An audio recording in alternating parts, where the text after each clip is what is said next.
Welcome to the Overrated Experience Sports and Sports Betting Podcast.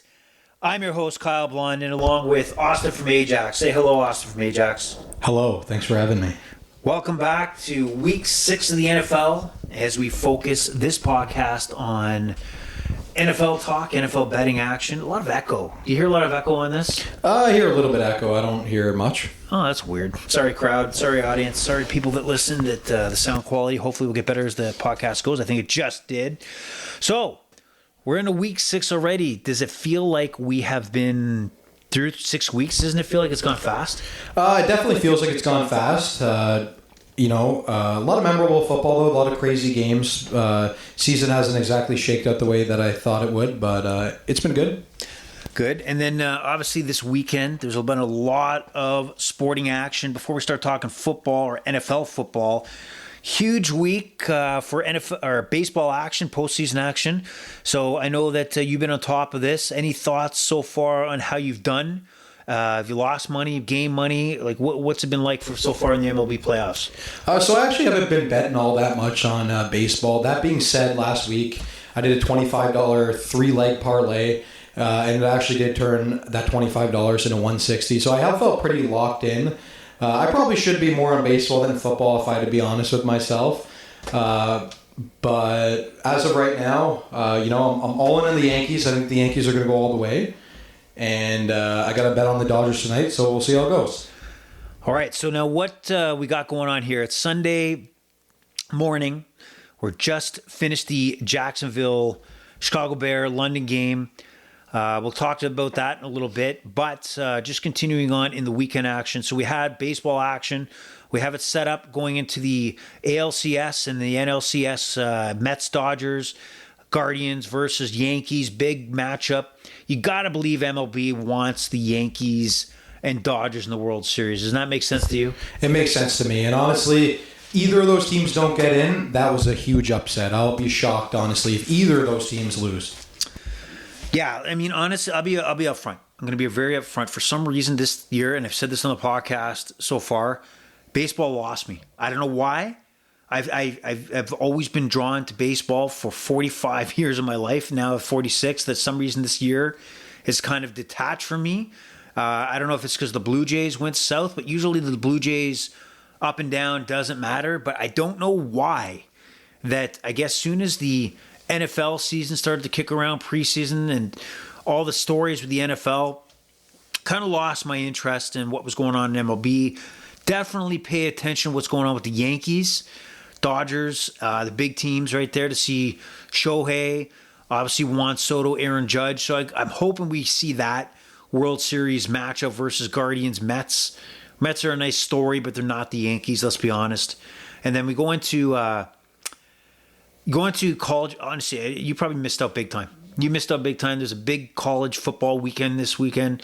Saturday, a lot of big matchups. Alabama hanging on over South Carolina by 2 points.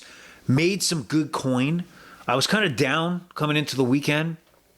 And then hit some over-unders with Washington and Iowa. Big wins there. Some big... the game that kind of screwed me was Texas, Oklahoma. That game stayed under. Had them in a couple parlays. But the big ones for me were easy overs for Ohio State, Oregon. 1 and 2 in the nation. Amazing matchup there. Sorry, 2 and 3 in the nation. Oregon with a 1-point victory. And then we had, just one of those flyers. I took an alternate line with the UCLA Bruins and the Minnesota Golden Gophers. That game went over a lot of points in the second half. So that's the college football roundup. Good money there. Sucked last weekend, but kind of rebounded this year. But also, what's back is NHL. The NHL is back. We're into, since Tuesday, NHL action. And I'll tell you, it is a tough fucking sport to bet. I'll give you a heads up. In the first game of the season on North American ice, I know there's a couple games in Prague, but you had the Seattle Kraken, St. Louis Blues as an example, over under 5.5. No goals in the first period, 5 in the second period, 0 in the third. It's hard to predict who is going to do what. You look at the Utah Hockey Club. I think Austin from Ajax over here, you had a bet on them yesterday. What did you have? You had the Rangers, right? Yeah, I had the Rangers in a parlay to beat beat them. And, they came back from down 5-3. They came back from down 5-3. And then, Utah actually ended up winning in overtime. So that hurt me. Yeah, I'm thinking about maybe a couple weeks into the NHL season, maybe doing an NHL-focused podcast where we get away from football. We specifically look at not only the betting side of things, but just what's going on in the NHL. This is Leaf territory. They had a big win yesterday against the Pittsburgh Penguins. They go 2-1. But the jury's still out if this team is ready to contend. What are your thoughts about an NHL podcast? Would you listen? Would you join? Would you be a part of it? I would listen and join. That being said, would I claim to have a lot to add to the podcast? I don't think so. It'd be more sitting here kind of in my head hoping I would learn a couple things, I'm not saying I don't bet hockey, but it is definitely one of my least bet sports. Even the NBA, I would say I bet more than NHL. So basically, I just promoted an NHL podcast, and one of our main guests may not be as happy to do it, but may not read up on it and do his research. I'm going to expect that to change as we get into potentially that NHL podcast. Any names for an NHL podcast you can think of? Any names? Names so I could say call it the NHL podcast. Slapshot, the NHL podcast. Power Play. I thought we were overrated. We're overrated as the brand, the bigger brand. Yeah. Just like Alphabet owns Google. Google is its own thing. You have Meta. Oh, it's just Facebook. You got to have a... Come on. You're really putting me on the spot right now. I got nothing. You got nothing. How about you? I think of Power Play, Slapshot. You got Spit and Chicklets, which is already taken. That's a good name. That's a great podcast, by the way. If you love an NHL podcast, Spit and Chicklets is the best NHL podcast out there. Let's flip back to football, for example. Any other new podcasts you've picked up on that fantasy-wise or anything for football? Anything that's gone you've tuned into? No, honestly, just CBS. And I have been a little consistent the last 2 weeks. I've probably been listening almost every day up until 2 weeks ago.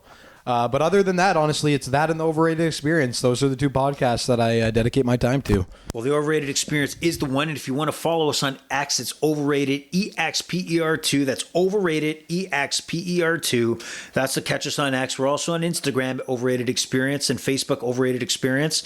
And hopefully, we get some more followers, get some talk going, betting action going here in the Overrated Experience land of things. So we're going to move on because we have kickoff coming up in 17 short minutes. We want to get the red zone going, get that live betting action going. And I know that most of you are going to listen to this after the fact, but we're going to put our bets on the line so you can see what we took. And we're going to kick it off looking back at this morning's game, which was kind of a doozy, to say the least. So we have the Jacksonville Jaguars, who are the team you would think of in the NFL as the one that comes to England. This one is in Tottenham, the London area. They get smoked by the Chicago Bears after, kicking off the scoring with a 3-0 lead. Wind up losing 35-16. Let's go through some of the stats here. Trevor Lawrence, 23 of 35, 234 yards, 2 passing touchdowns, 1 interception. But when you really look at the matchup here for the key here is for the Jaguars, turnovers, 1 interception thrown, 1 fumble lost. It's just ugly, penalties at the wrong time. And then you look on the Bears side, which is kind of promising because Caleb Williams kind of looked a little shaky at the start of that matchup, but winds up with 226 yards, 4 touchdown passes, did throw 1 interception.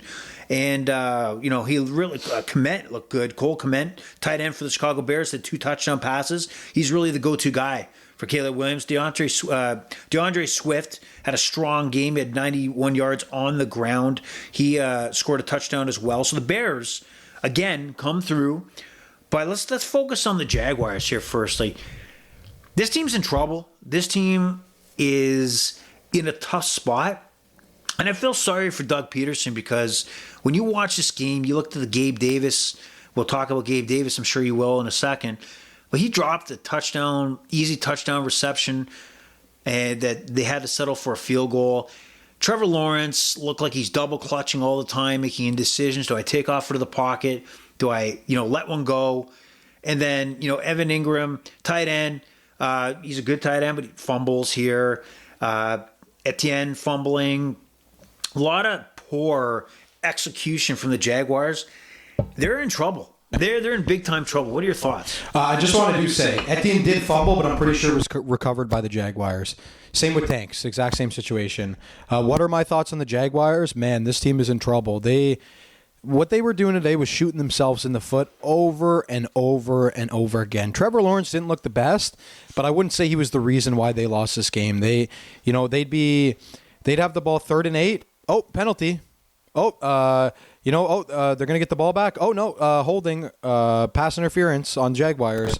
I wouldn't be surprised. I don't know how many penalties they had today, but I got to assume it was over 10. Well, let's look at the penalties. Let's look at the stats here because the Jaguars, you're right, were penalized. They had 8 penalties compared to the Bears who had 2. These are accepted penalties too. So Jaguars, really tough.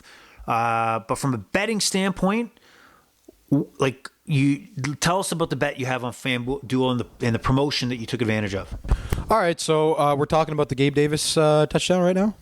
Correct. Okay, so I did have the Jaguars to win, but on FanDuel, they'll offer you this thing called the Gronk Spike. And for me, that's a $25 bet where your touchdown bet is increased by 50% of the odds.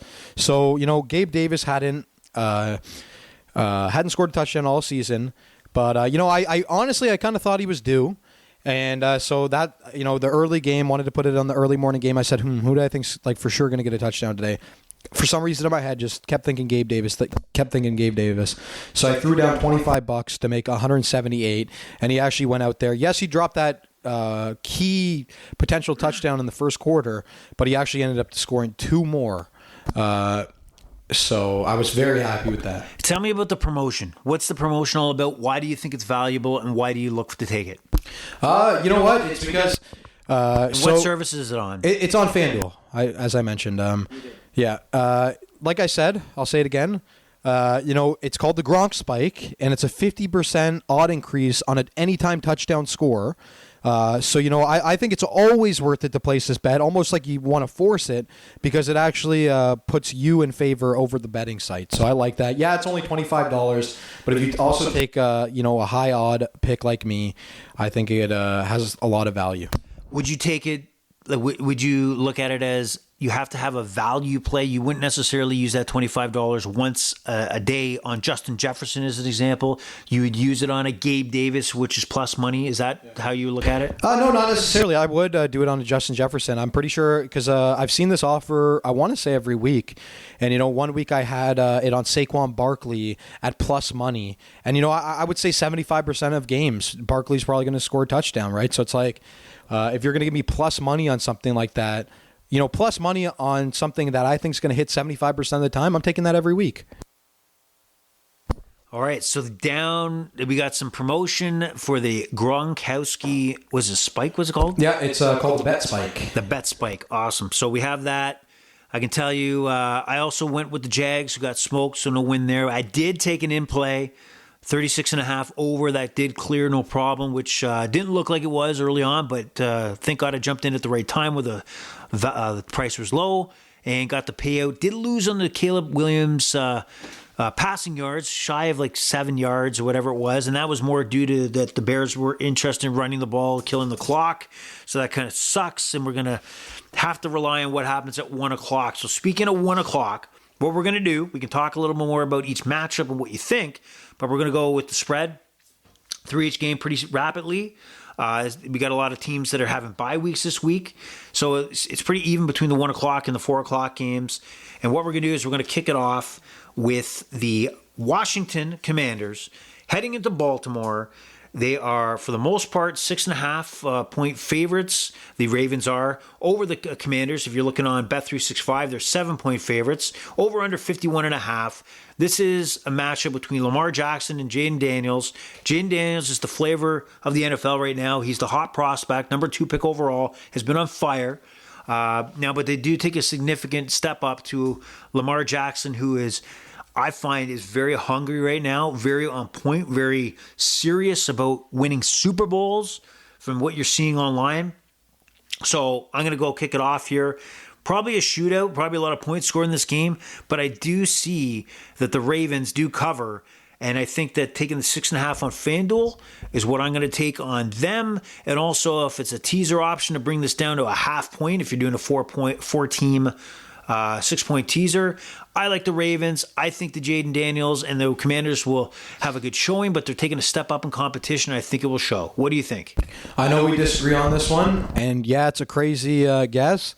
I actually think the Washington Commanders are going to win this game. On 2 of my 3 sites, not including FanDuel here, I do have 7. So on Bet365 and the Score, which is 2 of the 3 sites that I use, I do have 7. 6.5, if I'm taking a free bet here, 6.5 maybe I don't take. But 7, I think, I take Washington plus 7 here.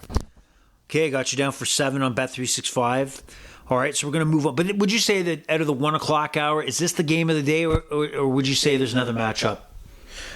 You know what? I would say this is going to be, like, if I'm looking at this for entertainment purposes, I would say this is the game to watch. I think this is going to be a lot of fireworks, over the 50.5 for sure, in my opinion. Is it good enough to turn off Red Zone and focus on this game? It could be. Keep the red zone on, see where this game's at, follow it on your phone, and if you get a couple touchdowns in the first quarter, I think it's worth putting your full attention. Got it. Okay, so we're going to move on to another matchup, not even close to what this matchup was, and that is the Houston Texans taking on the New England Patriots. Nico Collins not in the lineup for the Houston Texans. He's going to be out a while, injured reserve with that shoulder injury. Big loss for the Texans. I don't know if it really has big of a impact as you would for the Houston Texans against the Patriots to get Joel Mixon back. They got a lot more weapons they can utilize. The Patriots are going to start Drake Mayo, rookie quarterback, 3rd overall pick. And it's about time is eventually going to happen. Jacoby Brissett has a limited shelf life, and it's not surprising he's going to be riding the bench. And also, DeAndre Stevenson, running back for the Patriots, one of the maybe offensive stars, which they have very little of, which is weird. The Patriots for the last 4 or 5 years, and yes, under Bill Belichick, they have drafted no talent. They offensively, maybe defensively, but offensively, there's very little. So, really going to be behind the 8 ball here. What are your initial thoughts on this game? 6.5. Texans are favored from all 3 sports books we have: FanDuel, DraftKings, Bet365. 37.5, 38 are the totals. Give me your thoughts. I think the Patriots get crushed today. Texans are missing the best, in my opinion, the best wide receiver this year in the NFL, Nico Collins. But they got Tank Dell. They got Stephon Diggs. They got Mixon back. They got the weapons, and the Patriots don't have much. I'll be surprised if the Patriots put up more than 10 points today. If I was setting their team total, it'd probably be a 10.5. I'm invested in this game, and even, I'm invested in the straight-up win on the Texans more as a teaser play. But I would happily take the -6.5 as well. -6.5, you'll take it. I'll take it as well. I just don't think the New England Patriots have any offensive talent whatsoever. Drake Mayo, I think, could be something, but it's going to take a few games to get him going. So it's going to get ugly in New England. I'll give, I'll just call him average. I'll call Ramondre Stevenson an average running back. Against a shitty defense, Ramondre will have the odd beat up game on them. But other than that, there's nothing in my opinion. Got it. Okay, so now we have another matchup. We have 2 teams in weird scenarios. The Cleveland Browns take on the Philadelphia Eagles. Eagles coming off a bye week. Cleveland coming off a big loss and a really disarray against the Washington Commanders. The Eagles, this game's bounced around. My notes are all messy. 8.5 points. Favor for the Eagles, -110. That's pretty standard across the board. I think Bet365 might be 9.5 for the Eagles, and the over-under being 41.5 or 42. I'm going to kick it off here. We got Devonta Smith back. I can't recall if A.J. Brown's back. A.J. Brown is back. Well, they got their weapons back. I'm going to go with the Eagles until they tell me otherwise. They're 8.5. I'm going to take them on FanDuel. What are your thoughts on this one? I think the Eagles are going to win for sure. 8.5 kind of seems like, or I know there's 9.5 as well, but 8.5 I would say probably sounds about right. I would probably guess the Eagles win by a touchdown. I'm not saying they're not a lot better, but you got to respect Cleveland Browns' defense. They are still a good defense. I guess if you're forcing me to take the spread, I'll take the Browns, but straight up win Eagles for sure. And straight up, this would be a no bet for me. Okay, so you're going to take it. I'm obviously going to take the better line. You're going to take the Browns plus 9.5. Yeah, if you're giving me the better line, I'll take 9.5. I feel a lot more comfortable. That's the goal. Yep. We want to promote multiple yeah. sports books and taking advantage of the line on the side you want. So obviously you're backing a criminal like Deshaun Watson and as a sexual assault. I know that if you want to put your reputation on Deshaun Watson, and I said that jokingly because he's not a criminal, he's never been charged, there's been civil suits. So I misstated what I just said there, but just the fact is that kids, if this is your first time watching the Browns, watching the NFL, this is not the Deshaun Watson we know of. This guy was a superstar with the Houston Texans. This is a shadow of himself here in Cleveland. So let's see what happens. You got him to cover. I got the Eagles to cover the 8.5. You got him to cover the 9.5. Not bad. Okay, so we go on to the next matchup, which is going to be the Indianapolis Colts. Joe Flacco starting against Will Levis and the Tennessee Titans. 2.5 points on most books, 3 points on DraftKings. Over-under is 41.5, 42.5 on Bet365 and DraftKings. Now, so in this situation, I'll let you go first. What are your thoughts? You know what? I was tempted to take the Colts. I feel like you look at the Colts and you want to take them. That was my opinion. But then I started looking at it, and I'm like, you know what? I think Tennessee could win by a touchdown. I just don't. I don't like the Colts' defense this year.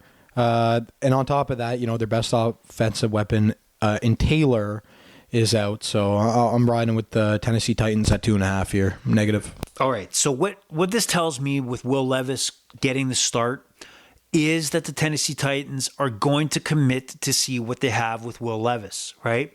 The fact is that Mason Rudolph, not a superstar quarterback, not a franchise quarterback, but a credible NFL experienced quarterback that won't make bonehead moves like Will Levis will, is going to be on the bench. Maybe get the quick hook. He might be in the game pretty quick, but that tells me the Tennessee Titans are going to ride Will Levis. So I like the Colts in this one. I think Mason Rudolph will find time in here. So I didn't look at Will Levis's passing yards. You might want to look at the under because I don't think he'll last long in this game. Mason Rudolph will be in there at some point. And the Colts and Joe Flacco are credible. They are without Jonathan Taylor, which is a big loss. Pittman, wide receiver, looked like he was not going to make it into the lineup, but he's going to give it a go. I don't know how healthy he is, but I think they're going to go to the air. I think the over-under is way too low in this game. 41.5, you can pick this up on. I'm all over the over. Flacco over. Out. Yeah, just to let you know that over-under on Will Levis's passing yards on the score here is 199.5. Still too high. Still too damn high. God damn it, it's too high. I think Pollard runs crazy on the Colts. That's honestly, I think that's going to be their key to success today. Maybe a little bit of Spears as well. All right, and then we're going to move on to the... Did I miss a matchup? Yeah, I did miss a matchup here. Hold on. Buccaneers? Hold on. I missed the Green Bay matchup. Where is it? Hold on. Hold the phone. Where is Green Bay? Okay, we're going to skip ahead one game and come back, okay? So we're going to look at the Las Vegas Raiders into Denver. We're going to skip back to the Arizona one. I know they're 4 o'clock, whatever. It's on my list. And let's just go by my list. What? Sorry, you said Las Vegas Raiders into Denver, but Denver is facing the Chargers. I'm sorry. I got my page. Okay. Sorry. I got my pages all messed up. It's okay. Sorry. We have a technical error here. My bad. You got okay. Such a great co-host. That's all. Damn it. Okay. No, I had it written down correctly. Holy tomatoes. Hold on. Oh, it's getting awkward here. Okay, 23, 52. So how about that weather, huh? Yeah, how about the weather? It's really coming down like cats Cold and dogs. in the mornings, hot in the afternoon. They ate the cats and the dogs. Okay, it's Arizona, Green Bay. Another big matchup, another primetime matchup. First of all, I got to comment on what I seen last week, and this just gave me a flashback, like a kind of wake up in the middle of the night with a cold sweat type flashback of disgust. When I see the Arizona Cardinals, I think of that San Francisco 49ers debacle against the Cardinals. Last week, both the 49ers and Seahawks, both at home, 7 or 7.5 point favorites over their opponents, the Giants in Seattle, the Cardinals against San Francisco, both losing outright, killing any teasers that you may have, killing any survivor pools you may have left. And I just can't believe that the Cardinals picked off Purdy at the end there, won, beat the 49ers. But this team is to be reckoned with, right? There's something to Kyler Murray and the Arizona Cardinals. Packers, big win last week. Was it the Rams last week or no? Who the Packers have last? They had the Rams. Yeah, the Rams. Rams suck. 5.5-point favorite of the Packers. This has gone up. Balanced from 4.5 to 5. Now at the 5.5, pretty much in all sports books. 47.5, 47. You're going to find for the over/under. Packers seem like they're rolling. Dobbs suspended one game, comes back. Looks like there's something happened behind the scenes that we don't know about. So what do you like here? With Dobbs, I'm pretty sure he missed a couple consistent practices, and that's why he was out. So right now, I'm seeing this line is at 5.5. You know what? I think Green Bay is a legitimate playoff contender. The Cardinals aren't a bad team. They're in any game. They got the offense for that. Amazing rookie in Harrison, James Conner, stud running back, and then of course you got Kyler Murray. So they're in any game, but give me Green Bay today at -5.5. I think Aaron Jones should eat up that defense, and yeah, the passing game should be good. I'd guess 250 for Love. So give me Green Bay. And how many rushing yards for Aaron Jones in this game? If I'm guessing on it, give him a touchdown and 90 yards, or if not 100. You know what's going to be amazing if he actually gets one single yard since he plays for the Vikings. Oh my God! Sorry, who? Josh Jacobs, you're thinking. Sorry, I'm thinking Josh Jacobs. My bad, guys. I apologize. Josh Jacobs with the big day. Crack staff research. You can tell I'm a year behind. You can tell both of us we don't have the AI incorporated into the podcast just yet. So the funny thing I was going to say about Dobbs missing a couple practices is the only place in the NFL out of 32 teams where pretty much anywhere you live, you can see the stadium. So it's hard to believe that he can't make it to a practice on time, knowing he can see the probably stadium outside his window. That's funny. Anyway, I like the same thing. I like the Packers to cover. I would not be surprised if the Cardinals keep it close, but I'm going to give the Packers home field advantage and a comfortable victory. And the Cardinals do not step up like they did against the 49ers. Now we're going to move on to a unique game here, which is strange because Derek Carr is injured. Rattler's going to be the guy starting, rookie quarterback for the New Orleans Saints. The Tampa Bay Buccaneers are 3.5-point favorites. I thought this would be like 6.5, 7.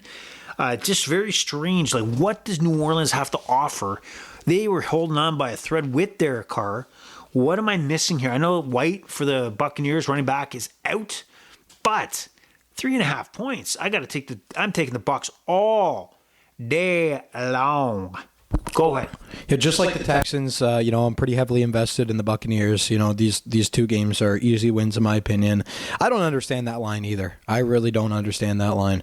Give me Bucs -3.5. Yeah, not much to say there, but it's going to let it play out. Now we move on to the 4:00 games, and we have the Pittsburgh Steelers taking on the Las Vegas and Devontae Adams. Oh, that's right. He's not there because he's got a quote-unquote hamstring issue, yet I want to be traded. So things are starting to unravel. Aiden O'Connell now will be starting for the Las Vegas Raiders.